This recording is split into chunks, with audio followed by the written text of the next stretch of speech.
कधीच नाही चुकणार तुमचे फेवरेट टीव्ही शोज झी5 सोबत, तेही एकदम फ्री। बोल गिरीश, तुम्ही जो मला नंबर ट्रेस करायला दिला होता तो मी ट्रेस करायचा प्रयत्न केला, पण लग्नाच्या दिवशीचे काही हिस्ट्री मला मिळू शकली नाही।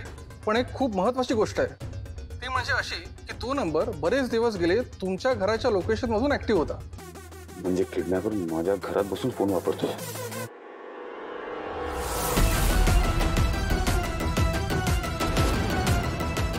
बरं गिरीश, मी करतो तुला फोन नंतर।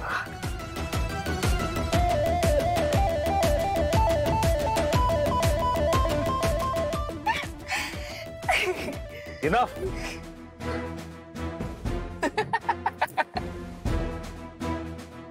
That's it. दरवेळेला मी तुझ्यासाठी काय ते चांगलं करायला जातो आणि तू त्याच गोष्टीचा मला पश्चाताप करायला लावतो लीला।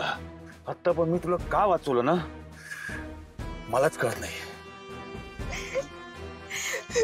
पण तुम्ही मला का ओरडताय? निदान मला कारण तरी सांगा। तिला प्लीज हे इनोसंट व्हायचं नाटक बंद कर।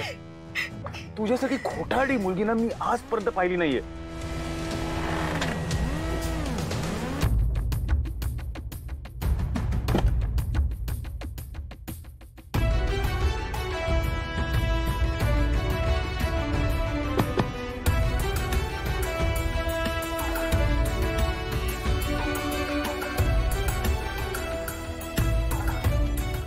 तू माझ्या आयुष्यात आली ना, तोच माझ्यासाठी सर्वात मोठा प्रॉब्लेम आहे लीला।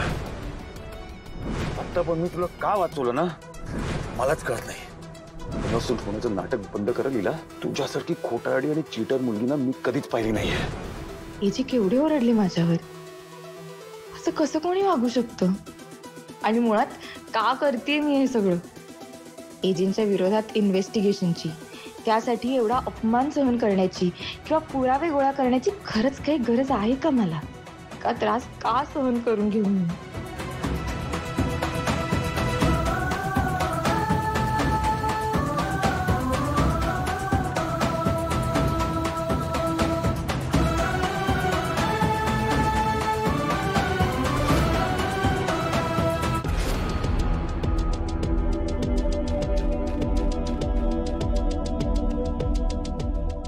मी जर या मुलीला असंच सोडू शकलो असतो तर किती बरं झालं असतं, पण नाही।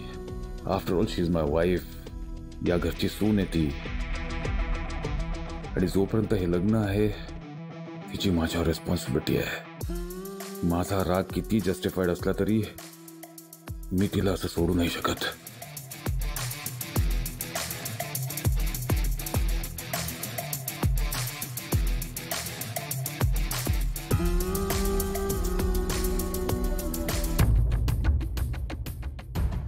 दादा बस बस।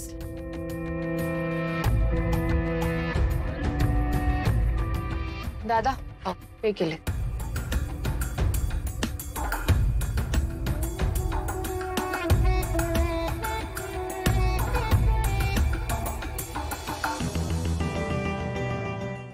झी5 ॲप डाउनलोड करा आणि पहा सर्व एपिसोड्स एकदम फ्री।